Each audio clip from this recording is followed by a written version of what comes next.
Presidente, gracias por recibirme en el despacho presidencial. Muchas gracias y muy amable. No, por favor, Franco. Fue una semana muy importante para el gobierno, para la Argentina. Pero quería arrancar preguntando por el caso Logan, porque hay un país atento y mirando, por lo menos hasta este momento que estamos haciendo la nota, no hay novedades y quería tener una palabra suya sobre esta historia. A ver, lo que se está haciendo es explorar algunas hipótesis adicionales y se está trabajando muy fuertemente, ya no solo en dos hipótesis, sino en varias hipótesis. No se está pudiendo revelar información porque eso pondría en riesgo la evolución de la investigación, pero se están explorando nuevas hipótesis. Así es que se está trabajando arduamente para, lograr encontrarlo.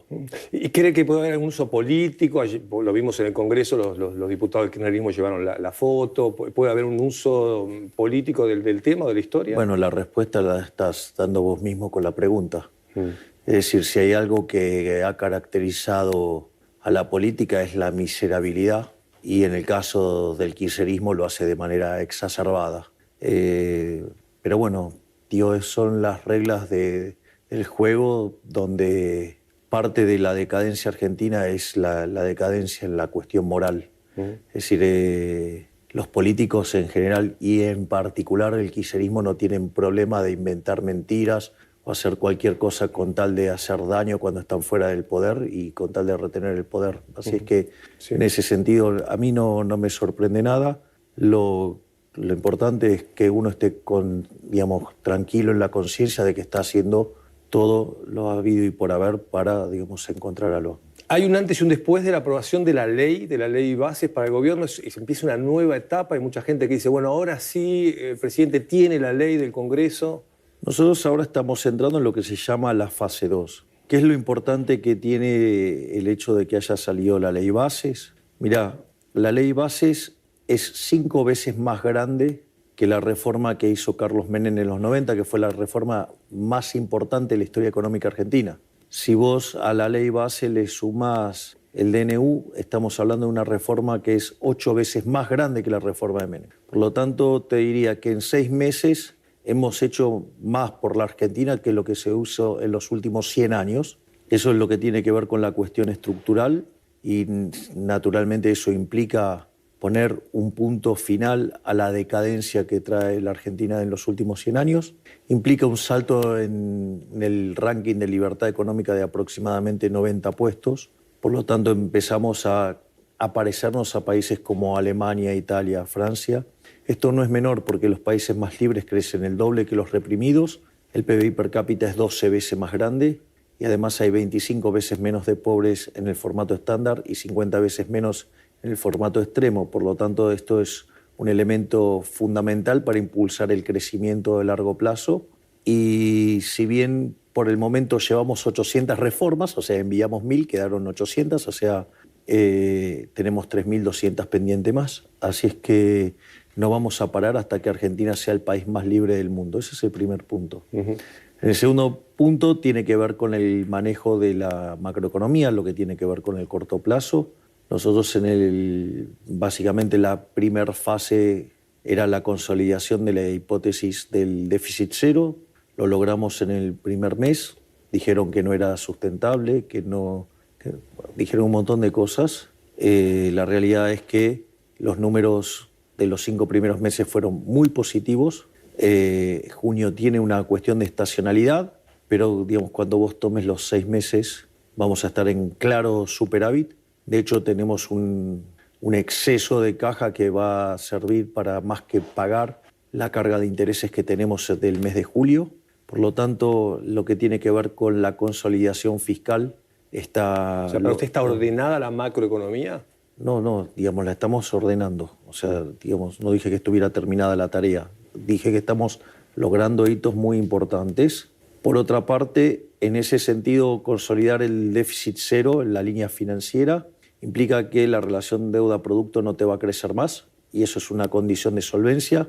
Por lo tanto, tarde o temprano el riesgo país va a colapsar y por ende eso te va a generar un proceso en el cual se te impulse el crecimiento. Además, la economía claramente ha dado muestras de haber tocado un piso entre marzo y abril. Cuando vos mirás los indicadores contra el año pasado, claramente son negativos, pero cuando vos mirás las comparaciones mes sobre mes en términos de desestacionalizado, vos tenés que ya empieza a haber muchos indicadores positivos.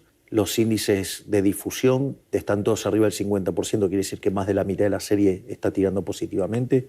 Cuando vos tomás los indicadores líderes te están anticipando una salida y eso vos lo podés explicar por el lado de la demanda porque tenés una recuperación tanto en las jubilaciones como en los salarios reales. Los salarios reales de hecho vienen creciendo los últimos 2 meses de manera marcada.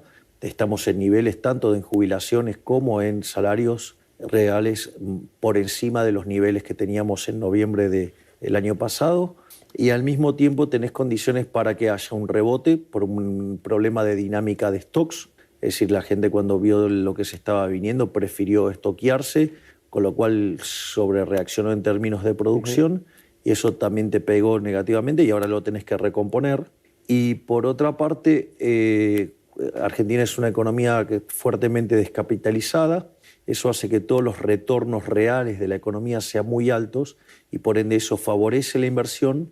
Al mismo tiempo, lo otro que vos tenés es el hecho de que el ajuste fiscal, que es el más grande en la historia de la humanidad, en tiempo récord, te estaría aportando 15 puntos de ahorro y eso favorece al crecimiento económico. Y obviamente que habiendo pasado la ley bases, esto se va a repotenciar más. En la última semana hubo grandes anuncios de inversiones y por otra parte estamos trabajando fuertemente con el tema monetario para exterminar definitivamente la inflación. Siempre remarco la situación que heredamos, ¿no? Porque cuando vos lo tomás en términos de inflación mayorista, que es la que se adelanta, la inflación de diciembre cuando nosotros llegamos era 54%, eso anualizado te da 17.000 y la inflación, la del último mes fue del 3,5%, eso significa el 50% anual, es decir, la inflación la bajamos del 17.000 al 50% y estamos entrando ahora en lo que sería la fase 2 del programa de estabilización, que es, bueno, terminamos con lo que es el déficit cero y eso ya está consolidado. Ahora vamos a lo que es la emisión cero. Es importante explicar lo que significa la emisión cero porque me sorprende la torpeza y el bajo nivel, casi diría pobrísimo y hasta que asusta, la pobreza intelectual de los analistas económicos locales, porque, digamos, no sé, el error lo comete un periodista, digamos, un no profesional lo puede entender, un no profesional de la economía. Ahora, digamos, que el error lo cometan tipos hasta con doctorados en universidades muy prestigiosas, uno ya no sabe si es ignorancia o mala fe. El criterio es que la base monetaria amplia quede fija. Cuando vos tomás la base monetaria, en Argentina, la base monetaria común, lo que va del siglo XXI estuvo en torno al 9% del PBI, 10% del PBI. Hoy la base monetaria simple es de 2,8% del PBI, o sea, con lo cual sería un nivel de base monetaria propio de niveles previo a una hiperinflación. Y a eso, digamos, si vos le sumás los remunerados, estamos en torno a 6-7 puntos del PBI. Ahora, entonces, ¿qué significa esto de la emisión cero? Que la base monetaria amplia va a quedar igual. Lo que va a cambiar en un movimiento virtuoso es que conforme aumente la demanda de dinero, ¿qué es lo que pasa? Como bajó la tasa de inflación, como bajó la tasa de interés nominal, eso hace que la gente demande más dinero. Al demandar más dinero, ¿qué pasa? Va y le pide al banco que le dé el depósito y ahora como los billetes son más grandes, no tenés problema de tenerlos encima, por decirlo de alguna manera. En ese contexto donde te aumenta la demanda de dinero, el banco se da vuelta y le exige al Banco Central que le pague el remunerado. Entonces, ¿vos qué es lo que ves? Conforme aumenta la base monetaria en su formato tradicional, van cayendo los pasivos remunerados y la base monetaria amplia queda constante. ¿Cuándo termina ese proceso virtuoso? Cuando la base monetaria, en el sentido tradicional, coincide con la base monetaria amplia, es decir, terminaste de eliminar todos los pasivos remunerados. Después hay otra cuestión más que tiene que ver con la marcha de la inflación. La verdadera marcha de la inflación es, vos hoy tenés una tasa de devaluación mes por mes del 2%. Sí, algunos piden que sea mayor. Bueno, digamos, o sea, que pidan lo que quieran, digamos, o sea, son los mismos que vienen pifiando hace 6 meses todo. Así que la verdad que lo que digan, a mí ya me tienen absolutamente sin cuidado. No va a cambiar ese número del 2%. No, yo no voy a cambiar las cosas, y menos voy a cambiar las cosas por tipos que vienen pifiándoles hace 6 meses todo el tiempo. Entonces, Pero, perdón, presidente, si cambia el contexto internacional, por ejemplo, Brasil devaluó 10% su moneda. el problema de la moneda de Brasil es un problema de moneda de Brasil, no es un problema nuestro. Digo, si es por eso, nosotros fuimos los grandes devaluadores del siglo XX y eso no nos hizo más competitivos. No. Así que con lo cual, digamos, o sea, hablar de competitividad y tratar de, digamos, tocar el tipo de cambio nominal cuando vos no tenés un problema con la emisión monetaria, demuestra que están bastante flojitos de papeles. Pero no importa, quiero seguir con esto. Entonces, por ejemplo, hoy nosotros en la núcleo o en mayorista la inflación es 3,5 y la pauta de devaluación es 2, con lo cual lo que hay que achicar es 1,5 puntos de inflación. Una vez que nosotros lleguemos a 2% de inflación mensual, vamos a ir a 1 y después básicamente vamos a ir a 0. Una vez que llega a 0, tenemos que ver si tenemos que emitir por el tema... ¿Por qué se daría ese proceso de que llegás al 2%, después llegas a 1 y después...? Porque, digamos, la cantidad de dinero no está modificándose. Entonces, en la medida que vos limpies todos los rezagos de la política monetaria, la tasa de inflación va a desaparecer. ¿Eso es para el 2025? No. Digo, eso va a depender de las decisiones de los individuos. Eso es lo que pasa. Si la gente de repente sale y demanda muchísimo más dinero, la tasa a la que cae la tasa de inflación es mucho más alta, o sea, mucho más acelerada. Entonces, en ese contexto, cuando vos llegues a 0, ahí no tenés más el tema de la tasa de evaluación. Entonces, ahí tenemos que elegir si vamos a dejar el tipo de cambio flexible o fijarlo, y eso lo vamos a determinar en función de cuánto quedó de base monetaria en términos de PBI, para saber que no hemos exagerado el ajuste monetario, por decirlo de alguna manera. En esa situación, si también tenemos resuelto el problema de los puts, automáticamente están dadas las condiciones para abrir el cepo. Es decir, con lo cual estos son los 3 elementos que vos tenés que estar mirando para también terminar con el fin del cepo. 2011 tenemos el cepo, porque digo, les toca a ustedes también gestionar un agotamiento de la gente con respecto a la inflación, o sea, convivimos con casi 17 años de inflación los argentinos y con un cepo que está desde el 2011, ¿no? Es decir, hay una ansiedad de que se resuelva. Yo entiendo los problemas de la ansiedad, digamos. Ahora yo tengo una pregunta. Tomá todos los videos, vos me has hecho notas antes y todo, videos míos hablando sobre la inflación. ¿Cuánto tiempo tarda para bajar la inflación? 18 meses. Ok, ¿cuánto llevamos? 6, 7. Y desde 17.000 la bajamos a 50. ¿Me comprendés lo que te digo? Es decir, nosotros estamos haciendo reformas estructurales para cambiar la decadencia de los últimos 100 años. Ahora, que eso sea instantáneo es bastante ingenuo. Es decir, de vuelta, pero yo puedo entender la ansiedad de la gente, puedo entender la ansiedad en aquellos que no están entrenados en economía. Sí. Me resulta raro. Algo de los economistas, claro. Los economistas. Sí. Pero bueno, algunos dicen que se puede salir ya, otros dicen que no se puede salir del cepo. Sí, ¿no? escuché a uno que dijo que se puede ir ya y le pegaron una patada en el traste a los 15 días cuando hizo los anuncios. Así el doctor López Murphy. Sí, bueno, por eso. Digamos que antes se fije cómo le fue a él en la historia. Digamos, antes de estar hablando opiniones. Es decir, si quiere tomar esas decisiones, que vaya, se presente y gane las elecciones y sepa lo que es estar sentado en aquel sillón. Y otros creen que no se puede salir del cepo, pero no hay fecha. O sea, usted no quiere dar una fecha hoy de cuándo. A ver, no hay fecha y voy a explicar por qué.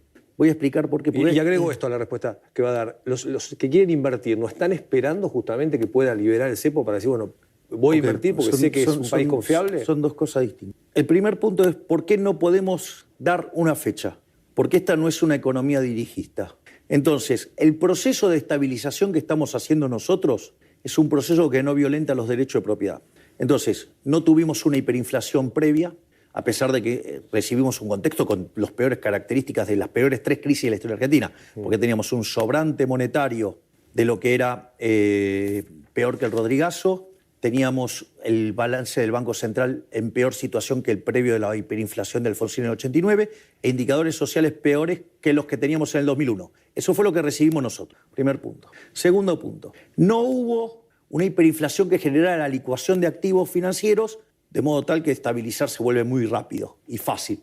No solo eso, sino que además, el costo social que eso tiene, ¿no? Sí, claro. Hubieras visto la pobreza en 95%, o sea, una locura. Primer punto. Segundo punto es, tampoco hicimos controles de precios. Tampoco hicimos expropiaciones, como proponían muchos. Es decir, el problema de los pasivos remunerados nosotros lo estamos resolviendo a mercado. Y además tampoco fijamos el tipo de cambio, que es una forma de acelerar el proceso de desinflación. Entonces lo que estoy diciendo es, como todos estos elementos dependen de los individuos, fíjate que yo te hablo de cómo va cambiando la composición de la base monetaria y la contracara es que los bancos le pidieron emitir al Banco Central, pero lo hacen porque la gente le pidió los pesos a los bancos. Entonces, ¿qué es lo que pasa? En un sistema de libertad vos no lo haces por la fuerza, o sea, lo va decidiendo los agentes. Entonces, digo, el tiempo no lo puedo manejar yo porque como estoy obrando en un sistema de libertad, no lo sé. Digo, ahora, el mismo que dice que esto es imposible es el mismo que dijo que no se podía hacer un ajuste de más de un punto del PBI y que jamás dio una opinión de cómo se resuelve el problema de los pasivos remunerados. Entonces, está hablando de Carlos Melconian, lo nombro sí, bueno, está bien, digamos, por eso, bueno, está bien. Digamos, tipos que le pifiaron sistemáticamente. Es decir, un tipo que nunca llegó a nada en la política, ¿no? Digamos, o sea, entonces, digo, ¿de qué me venís a hablar? Hablame de gente, digamos, que tenga la altura intelectual y política para discutirme algo. Porque si me vas a poner 4 de copas, digo, ¿qué querés que te conteste? Digamos, algunos plantean planes productivistas, es decir, bueno, que salgan que vengan inversiones y que la gente pueda producir más, que las empresas la ley base, digamos, consigue esto, digamos, consigue esa confianza. De vuelta, yo creo que hay algo que no entienden. Digo, yo no voy a hacer planes productivistas. Digo, eso es de un tipo que piensa en términos socialistas. Sí, se lo dijo a los empresarios, me acuerdo. Digo, sí. O sea, eso es un dirigista. Digo, ¿vos te crees que yo soy un dirigista? Soy liberal libertario. La diferencia es que yo soy liberal libertario y no soy liberal libertarado. ¿Ok? Digo, es una diferencia no menor porque hay algunos que viven en Narnia. Entonces, digamos, y que le hacen mucho daño a las ideas de la libertad porque como viven en Narnia se olvidan de las restricciones y entonces proponen estupideces. Entonces, ni es cierto lo que dice el fracasado de López Murphy y tampoco es cierto lo que dice el resentido fracasado de Melconian, que además son parte de la decadencia argentina, son parte del fracaso argentino, los dos. Sí, no gobernaron ellos, digamos, gobernó el kirchnerismo 20 años también, ¿no? Discúlpame. Disculpame. Más allá de que no esté de acuerdo con el análisis que hacen, digo... ¿Cómo, digamos, acaso no fue parte de la alianza López Murphy? Sí. Fue ministro de Economía, lo volaron en 15 días, anunció y lo echaron. Y Melconian, o sea, digamos, se quedó en boxes, digo, porque terminó yendo al Banco Nación y se fue. ¿Cómo que no?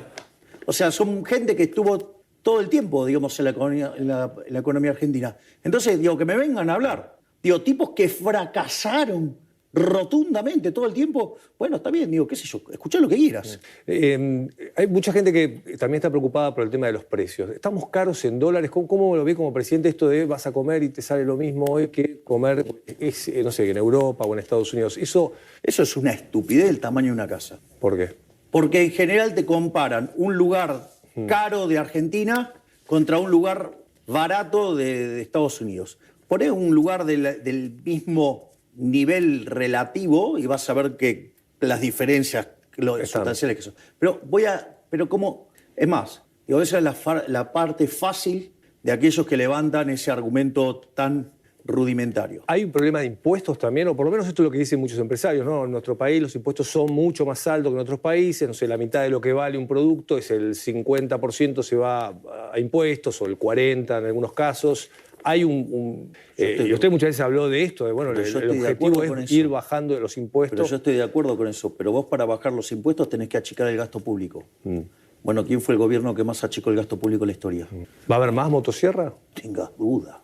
Es más, el gasto público no va a subir.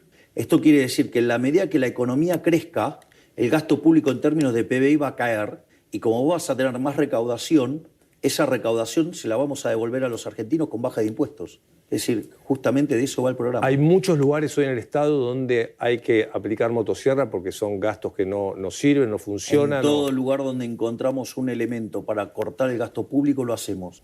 Y en eso no hay duda. Hay quienes critican que hay funciones del Estado muy relevantes, entonces no van a existir. De hecho, bueno, lo usaron con el caso Logan, decir, bueno, el gobierno no está financiando organizaciones que están detrás de la trata. Yo te hago una pregunta. La seguridad, igual que la educación, igual que la salud, ¿vos vivís en un país federal o en un país unitario? No, es un país federal, sí, entiendo la cuestión que son de las provincias. Entonces, el problema, digamos, de lo que pasó, ¿es un problema original del Estado Nacional o de una provincia? No, hay cuestiones provinciales, obviamente, sí. Ok, entonces, digamos, que después quieran hacer política y nos quieran cargar con problemas que son de otra dependencia, es otro problema. Es decir, ahora, Dios, si querés, digamos, te digo cómo hacerte trampa jugando al solitario, pero es mentira, ¿ok? Es trampa. O sea, entonces, primer punto, la seguridad, la salud y la educación en un país federal depende de las provincias, punto 1. Punto 2, cuando se nos llamó, la doctora Bullrich fue y brindó asistencia. Y brindó asistencia hasta donde la dejaron. Porque no es que permitieron que las fuerzas federales participaran activamente del proceso. Aún así, en ningún momento se le quitó el hombro. Y cuando, para sacarse el problema de encima, se sube el problema a nivel federal, digamos, se va y se enfrenta. O sea, entonces hoy no se trabaja con una hipótesis o dos hipótesis, sino que se amplió el número de hipótesis y se está trabajando en todas. Y se está haciendo un esfuerzo por encontrar a Loan a lo que dé. Ahora, pero de ahí, digamos, a creer que el problema es, digamos, por la política que estamos llevando nosotros, digo, parece bastante, aparte, digo, es bastante, digo, no solo mentiroso y miserable políticamente, sino que además, si hay algo que funciona en este gobierno, son los mandatos que nos pidió la sociedad. La sociedad nos pidió que bajáramos la inflación, 17.000 a 50, y nos pidió que pusiéramos la calle en orden. Y ahora la calle está en orden, porque el que las hace las paga. Hablando de que las hace las paga, se viene un proyecto de ley de baja de imputabilidad a 13 años. Sí. Eso es una decisión... Delito de adulto, pena de adulto. Esto va al Congreso, Obvio. le va a tirar al Congreso, pero el gobierno está convencido que es por ahí. Obviamente. Delito de adulto, pena de adulto. El que las hace las paga. A partir de los 13 años, en este caso. Si tiene conciencia para cometer un delito de adulto, ¿por qué no va a pagar como adulto? Después tendrás los mecanismos de contención propios para la edad, pero delito de adulto, pena de adulto. ¿Puede resolver eso? Cuestiones que hoy hay, sobre todo en el conurbano, en la provincia de Buenos Aires, tiene un gran problema de inseguridad, de delito, de delincuencia muy fuerte. La gente responde a los incentivos. Si vos le haces menos rentable el delito, delinquen menos. Y en eso estamos nosotros trabajando muy activamente.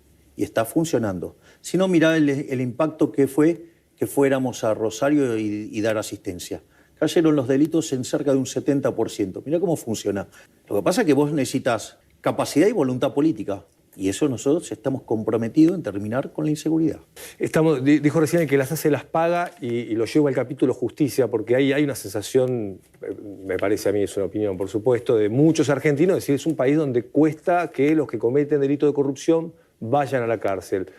Primera pregunta respecto al tema judicial. El kirchnerismo hizo todo, ¿no? Hay, no sé, fútbol para todos que está ahora, Sueños Compartidos, Lázaro, Los Bolsos de López. O sea, hay un historial de corrupción fenomenal. Sin embargo, la justicia federal tiene unos tiempos... Y entonces quiero preguntarle, digo, presidente, ¿está en el objetivo de esta gestión trabajar en lo que es la justicia federal? Te hago una pregunta, digamos, vamos por partes. La respuesta tiene dos partes. Pregunta, yo, ¿qué cargo tengo? Presidente de la Nación. ¿Cómo se llama ese poder? Ejecutivo.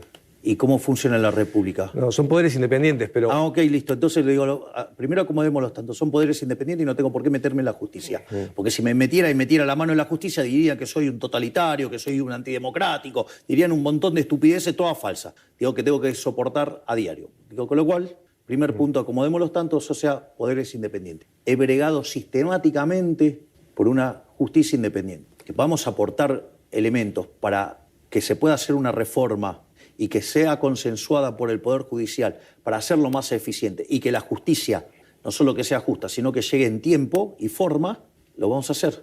Pero lo que quiero que sepas es... Entonces, ¿es la Corte Suprema la que debiera mejorar la calidad de justicia que tenemos en la Argentina? Digamos, no es solamente una cuestión de la Corte Suprema, pero hay proyectos enviados o trabajados desde la Corte Suprema para que el sistema funcione mejor y nosotros estamos dispuestos a darle todo el apoyo que sea necesario porque creemos que la República solamente funciona si hay justicia. ¿Está convencido con enviar el pliego del juez Lijo para la Corte Suprema? Sí.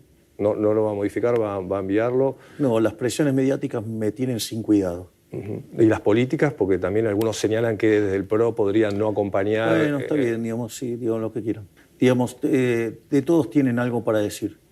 Digamos, la experiencia que tiene el hijo en el tema de la justicia, digamos, o sea, digo, de vuelta, Hay gente a favor, hay gente en contra, todo el mundo. Digamos, es una sociedad que está dividida y todo genera materia de debate. Y en materia judicial y corrupción, ¿cómo lo lleva en el gobierno? ¿Siente que puede tener situaciones de funcionarios, ministros, secretarios o personas que usted haya puesto en el cargo y que puedan cometer delitos? Vamos por partes. ¿En qué vivieron denunciando a los gerentes de la pobreza?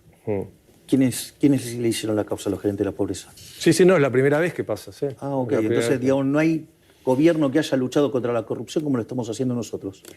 Y encima nos metimos con esos que se dedican a hacer negocios sucios utilizando a los más vulnerables como escudo. Punto 1. Punto 2. Cada vez que hubo una sospecha / sombra de corrupción sobre algún miembro del gobierno, fue eyectado absolutamente. Es decir, yo, digamos, encuentro a alguien con la mano en la lata, no tengo ningún problema de ponerle un cañonazo en la cabeza. Digo, el que las hace las paga. Digo, casi que sería un esquema persa. ¿No? Digamos, esquema persa. Y sí, te agarro robando, te corto la mano. Directamente. O sea, que quiere terminar la gestión y que no haya denuncias sobre funcionarios, o por lo menos... Las denuncias pueden existir. Sí, pero que no van a permanecer, no va a cubrir a ningún funcionario. No voy a cubrir a ninguno. Le pongo un torpedo en la cabeza al que sea, me importa nada. Mi compromiso es con los argentinos. Yo tomé un compromiso con los argentinos. O sea, yo soy un outsider. Y yo, digamos, no me siento parte de la política. Me siento parte de los argentinos. Y voy a hacer lo que los argentinos me pidieron. Obviamente que hay cosas que estaban, digamos, primero en el ranking, era la inflación y la inseguridad. Somos tan exitosos en el combate contra la inflación y en el combate contra la inseguridad, a pesar de todas las cosas que nos dijeron que era imposible. ¿Sabes cuánto? Sí, es imposible hasta que lo hace alguien. Sí, hay cosas que cambiaron. Claramente, digo, los acampe de la 9 de julio no están más, que parecía que no podías hacer nada porque si no era un problema. Eso cambió. Bueno, digamos, cuando Macri quiso pasar la reforma previsional, le tiraron 14 toneladas de piedra. Ahora quisieron hacer lo mismo y hacer un golpe. No pudieron. ¿Para usted quisieron hacer un golpe? No, ¿o tenés alguna duda? Frenar la ascensión, por lo menos. Bueno, digo, en principio eso. Me abrí un montón de preguntas, porque estamos hablando del tema justicia y demás. Entonces quiere decir que tengo respuestas interesantes. Sí, muchísimas preguntas. Una de ellas es el tema de las privatizaciones. Te voy a contar una de Bernardo Neustadt, que era un entrevistador brillante. Siempre decía a Bernardo Neustadt que la próxima respuesta te la canta el entrevistado. Sí, clarísimo. Pero le quiero preguntar por el tema de privatizaciones, porque en la Argentina de los 90 las privatizaciones solucionaron muchos problemas, pero también hubo cuestionamientos a cómo se hicieron y demás. Fue obviamente un cambio... porque seguro hubiera sido mejor dejarlas en el Estado generando pérdida. No, obviamente, aparte solamente ver lo que pasó con los teléfonos, ¿no? Con lo que era Entel en ese momento. Todo lo que fue privatizado mejoró. Por eso, infinitamente. Y podemos hablar ahora de tiempos de las privatizaciones. ¿Hay gente interesada ya en las empresas que se quieren privatizar? Hay elementos que sí hemos tenido manifestaciones interesantes para... ¿Se puede contar, por ejemplo, o no? Hay cosas que tienen un peso confidencial, digamos, pero digamos, está claro que tengo vínculos con los más grandes del mundo, ¿no? De hecho, estuve reunido con los empresarios más importantes del mundo. ¿Van a invertir? Obviamente que van a invertir, porque Argentina es un gran caso de negocio. ¿Y los empresarios locales? O alguno por ahí se puso celoso también con esto de que vengan inversiones de afuera y dicen, bueno, ¿cuál es el problema? Si hay lugar para todos. Si Argentina no es un país que está, digamos, en el límite del desarrollo, tenés un montón de cosas por hacer. O sea, pueden hacer los locales, los internacionales, hay lugar para todo. ¿Por qué? ¿Cuál es el problema? ¿Y hay fecha para las privatizaciones? También hay tiempos políticos, o sea, de vuelta, o sea, es un sistema democrático. Me voy moviendo acorde a las restricciones que me pone el sistema político. ¿La política siente que le pone piedras para el crecimiento económico? ¿Y a uno qué te parece? Tuvieron 6 meses para aprobarnos la ley base. Igual es un logro enorme, porque con 7 senadores y 38 diputados... Muchos creen que no iban a poder, ¿no? Haber logrado hacer la reforma estructural más grande de la historia argentina, algún mérito debe tener. Sí, cuando ganó las elecciones había dudas de eso, ¿no? De si la gestión de Milei iba a poder convencer a la política para sacar una ley. Pero ya en 6 meses hicimos más que lo que se hizo en 100 años de la historia argentina. Mirá cómo la gente pierde el orden de magnitud de lo que uno hace. Tal cual. ¿Cómo está la relación con los gobernadores a partir de que ahora se aprobó la ley? ¿Mejora? Hay una convocatoria para el 9 de julio. ¿Hay pacto el 9 de julio? Sí, digamos, en la vigilia del 8 hacia el 9, que vamos a firmar el pacto de mayo, Y obviamente que la relación con los gobernadores, digamos, ellos fueron asimilando lo que nosotros estábamos proponiendo, se dieron cuenta que era el resultado de una Argentina mejor para todos y acompañaron. Y yo agradezco fuertemente a todos los que acompañaron en todo este proceso. El pacto de mayo, digamos, va a llamar ahora pacto de julio, se va a llamar, va a ser a la medianoche, en el comienzo del 9 de julio, del Día Patrio, en Tucumán. Ahí van a estar. Así es, sí. Y usted invitó a todos, a los expresidentes. Sí, sí, hay una convocatoria. ¿Y confirmaron que van? Bueno, no sé, digo, el que quiera venir, va a venir. O sea, el que no quiere venir, no va a venir. Digo, yo no voy a estar obligando a nadie. Pero la invitación es para todos, expresidentes, jueces de la Corte, gobernadores. Todas las fuerzas que integran el arco político argentino. Y eso le iba a preguntar, usted asumió con un objetivo muy claro, bajar la inflación, lograr algunos objetivos económicos muy relevantes para los argentinos, inflación y seguridad, pero ahora el año que viene hay elecciones de nuevo. Entonces digo, y va a necesitar seguramente poner ahí el foco. ¿Eso cambia un poco los objetivos de la presidencia de la Nación? Es decir, poner el foco en, bueno, mirá que el año que viene hay que ganar las elecciones. Ya vimos lo que fue el gasto público de la campaña pasada, donde se usaron, ¿no?, en definitiva, fondos públicos para hacer campañas electorales y fue perjudicial para el objetivo de bajar la inflación. Yo lo voy a poner en estos términos. Si alguien te hubiera dicho que con la estructura política que teníamos, sumado a que queríamos hacer el ajuste fiscal más grande de la historia de la humanidad, ¿vos qué hubieras esperado que pasara con mi imagen? No, parecía que podía caer, obviamente. Aparte usted había advertido que marzo y abril iban a ser meses muy duros, lo fueron. Y ahora estamos rebotando. Pero, ¿qué es lo que quiero decir? Y sin embargo, mi imagen no cayó. Y hoy tenemos niveles de imagen, tanto en lo que tiene que ver con mi persona, como con la gestión, en máximos, en niveles máximos. Entonces, ¿sabes cuál es la diferencia, Franco?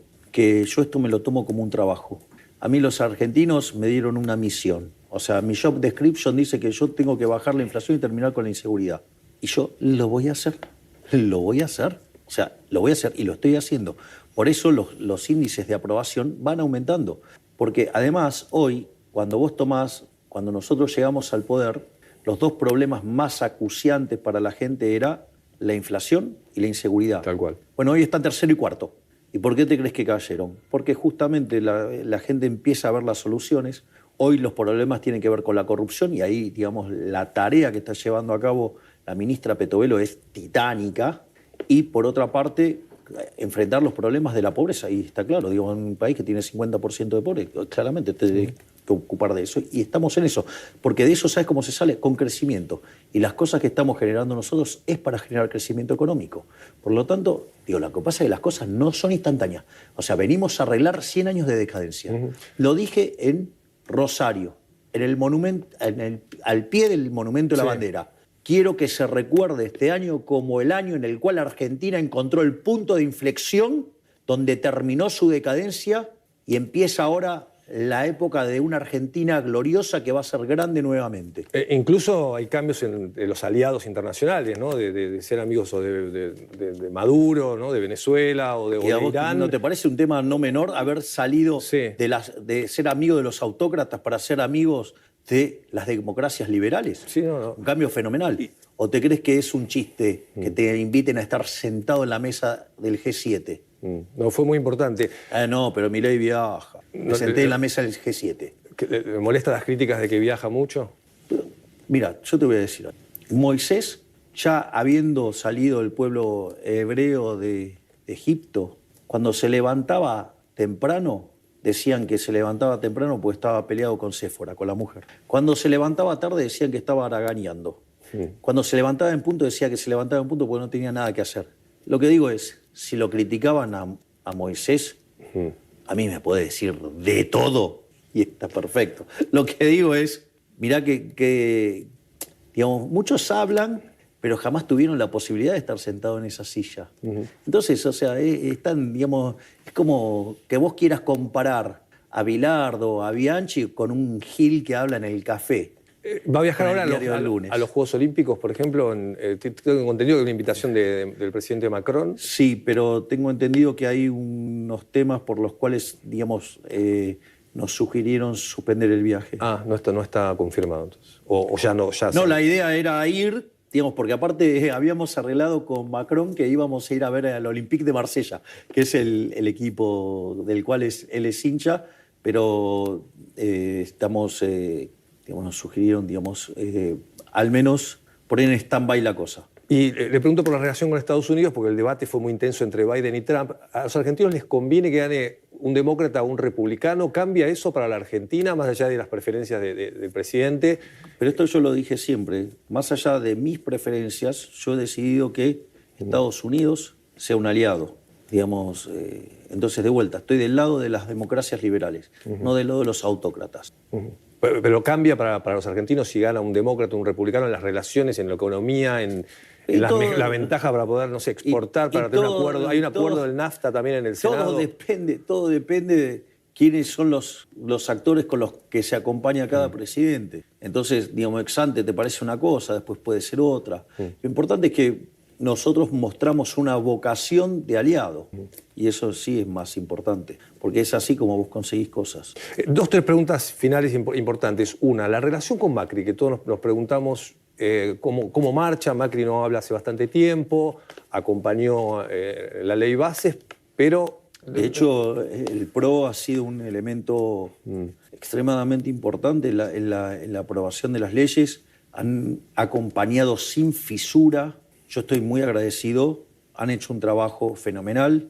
Estoy muy agradecido a muchos diputados del PRO, como ser el caso de Cristian Ritondo, de Silvia Los Penato, del Colo Santilli, de la propia María Eugenia Vidal, con quien yo tenía grandes diferencias, o, digamos, ni que hablar con el diputado Iglesias. Con el diputado Iglesias hemos estado juntos tanto en lo que fue la gira del G7 como la reciente.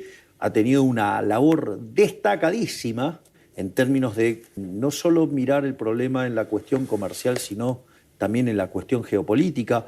También hay alguien, digamos, con que también tengo una excelente relación y trabaja muy bien, como es el caso de Hernán Lombardi. O sea, lo con él, tengo mucho agradecimiento hacia el PRO. Y bueno, y en algunas cosas nosotros trabajamos muy integrados, ¿no? Digamos, la relación, por ejemplo, la forma en la que están integrados en el gabinete, tanto la doctora Bullrich como el doctor Petri, labura, es un trabajo que funciona muy, muy bien. O sea, y estoy orgulloso. Pero en términos electorales, el año que viene, cuando haya elecciones, ¿cómo se van a manejar ahí? ¿Van a competir? No, yo creo que vamos camino hacia una fusión de las fuerzas y bueno, en esa fusión... Si hoy fuéramos a una elección fusionada, estaríamos sacando el 57% de los votos. Con lo cual, imagínate, digamos, con la inflación más baja, con la economía recuperando y con la calle en orden, creo que estamos para hacer muy grandes cosas. Comparten el electorado, eso está claro, ¿no? De alguna manera, mucha gente que lo votó en la segunda vuelta había votado antes a Patricia Bullrich, pero puede haber dos cabezas. Por ejemplo, Macri fue expresidente, es el presidente del partido, se supone que no, entonces... pero, digamos, o sea... ¿Cómo manejar eso, no? Yo no tengo conflictos con Macri. Además, o sea, no tenemos un... Si hay algo con lo que, digamos... Nosotros con Macri nos entendemos muy bien, es que no tenemos una visión ególatra de las cosas. Entonces, en ese sentido, digamos, nosotros trabajamos sin problemas. O sea, yo no veo un problema. Mi vínculo con Macri, digamos, o sea, es cierto que hace como 2 semanas que no hablo con él, pero estuve de viaje, tuve una agenda un poquito... No solo no hablé con Macri. No, intensa, obviamente. Pero aviso, ¿no? Porque no es que yo solo no hablé pero usted está dispuesto como presidente a hacer acuerdos con el PRO para, por ejemplo, hacer... Pero de hecho nosotros tenemos, digamos, de vuelta. ¿Quién es mi ministra de Seguridad? Sí, Patricia Bullrich. Ok, ¿de dónde es? Es del PRO. Y te hago una pregunta. Pero muchos dicen que lo hizo a título personal y no como parte del PRO, ¿no? ¿Vos negarías que Patricia es parte del PRO? No, claramente. Y la pregunta es, ¿quién era el vice de Patricia? El secretario de Seguridad, el que renunció. No, el vicepresidente de la fórmula con Patricia. Con Patricia Bullrich, sí, Luis Petri, sí, el ministro. El ministro de Seguridad, sí. O sea, de Defensa, o sea. Sí. ¿Y vos ves que no estemos integrados? No, claramente. Bueno, entonces, ¿cuál es el problema? Esto es mucho más simple y lineal que lo que necesitan los medios, que ese es otro problema. ¿Sabes cuál es el problema de los medios? Vos lo debes saber. O sea, hay una cantidad de contenido que hay que llenar. Entonces, digamos, Igual pasan muchas cosas en la Argentina, presidente. No se crea que nos cuesta tanto llenar, entonces, digamos, llenar el programa. bueno, estaría bueno, digamos, de llenarlo con verdad y no con mentiras. No, eso está claro. Bueno, está claro. Porque hay gente que lo llena con mentiras. Sí, pero ¿qué mentira? O sea, en realidad la pregunta es puntual. Si van a ir juntos el año que viene... No, digo, la cantidad de peleas que han inventado de todo tipo. Sí. Me he encontrado con peleas, con cosas verdaderamente desopilantes. Pero nada, entiendo que es parte del trabajo. Le pregunto por los ministros. En algún momento dijo que iba a haber algún cambio más de ministro. Sé que va a entrar Sturzenegger, no sé si usted lo puede confirmar. ¿Está confirmado? Sí, digamos, ¿Qué ministerio va a tener? Federico no le pusimos todavía nombre. O sea, estuvimos el día jueves almorzando con Federico. Al final estuvimos 3 horas. 2 horas hablamos de sus funciones y 1 hora estuvimos discutiendo teoría económica, las contribuciones que estamos elaborando y trabajando con Demian Reidel. Y lo interesante es que, digamos, él lo que se va a dedicar es todos los temas de desregulación, de liberar mercados, o sea, digo, de todo lo que tiene que ver en hacer una economía más libre. Tiene que ver con una agenda. Es como si vos quisieras, o sea, vos tenés como que es la agenda del largo plazo. O sea, son todas reformas estructurales de largo plazo. ¿Y lo va a asumir la semana que viene? ¿O? La idea es tomarle juramento la semana que viene, y una vez que le tomamos juramento, digo, dentro de todas las leyes que estamos mandando, vamos a estar mandando la ley de hojarascas, donde básicamente son la eliminación de 100 leyes que implica más de 100 reformas estructurales. Pero, así que estamos avanzando. ¿Eso va al Congreso o la eliminación de 100 leyes? O... No, va al Congreso. Son cosas que las tenés que sacar por el Congreso. ¿Las sacás? No, las que están a tiro de DNU, olvídate. Va de DNU. Para DNU. Clarísimo. O sea, digo, todo lo que tengo a la mano, olvídate. Eso lo hago todo. Ahora tiene facultades delegadas. Bueno, por eso, las cosas que puedo hacer a tiro de mi mano, lo hago.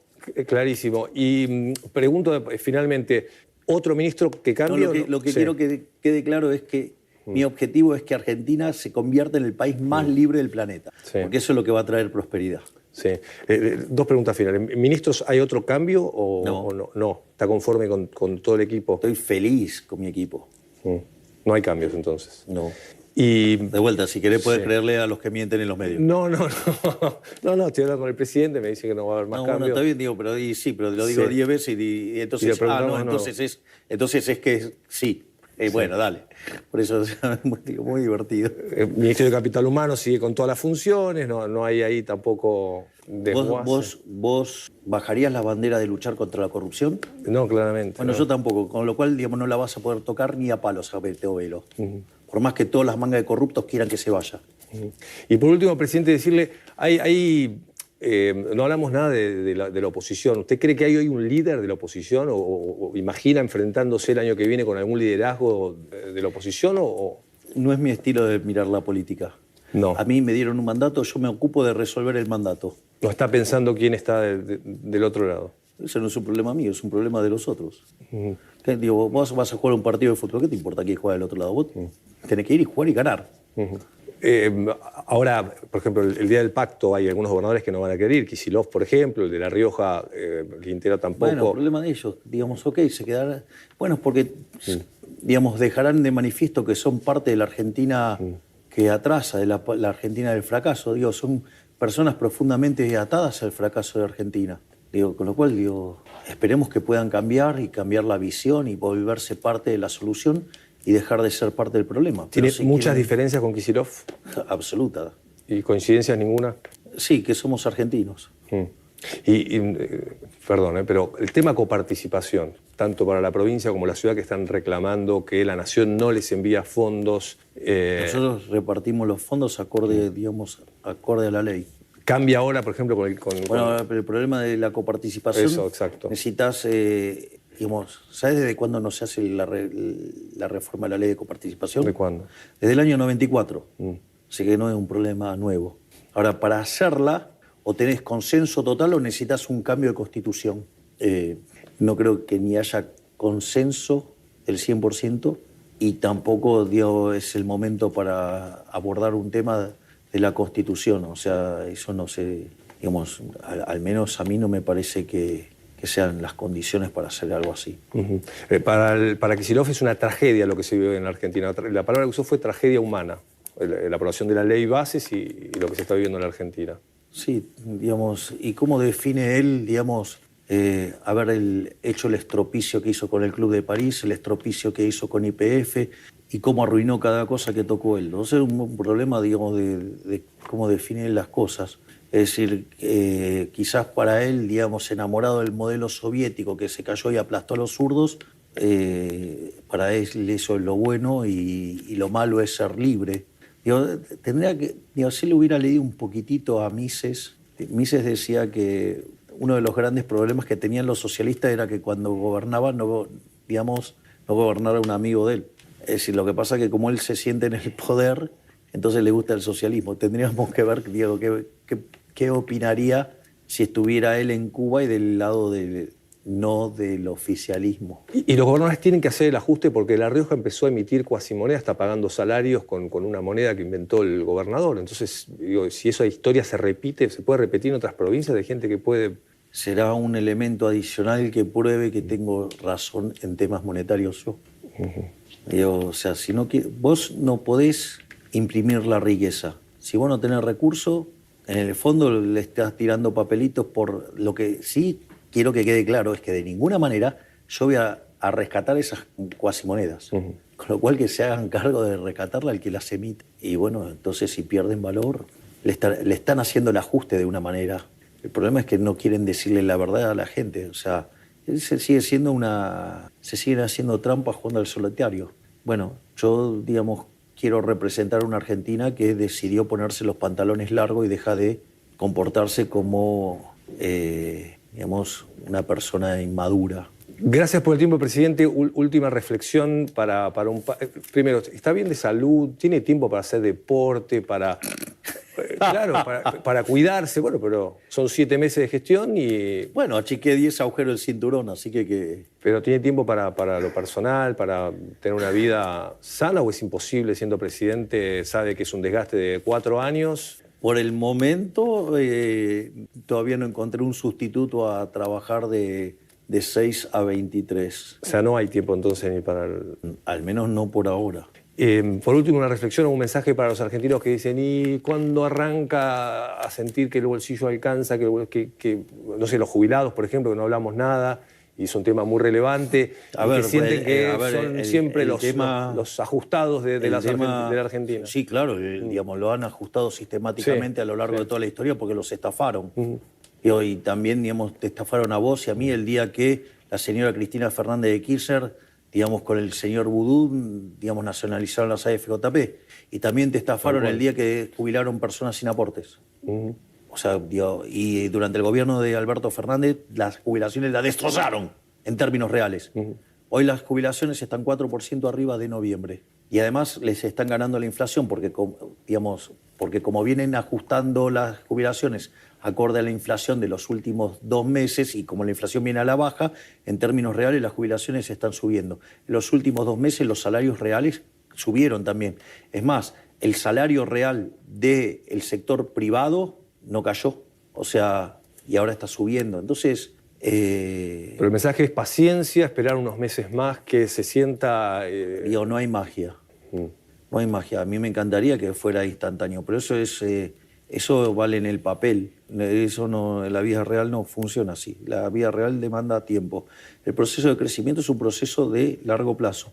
El intento de los últimos 100 años de simplificar ese proceso ha hecho que de ser de los países más ricos del mundo hoy seamos 140.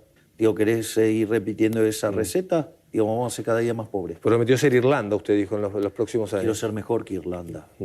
Pero eso, Irlanda es el país más miserable de Europa. A tener un PBI per cápita 50% mayor que el de Estados Unidos, en el medio pasaron 35 años. La buena noticia es que cuando vos iniciás los procesos de convergencia, 2/3 de esa mejora ocurre en el primer tercio de tiempo. Es decir, que de acá a 10 años vos veis una mejora fenomenal.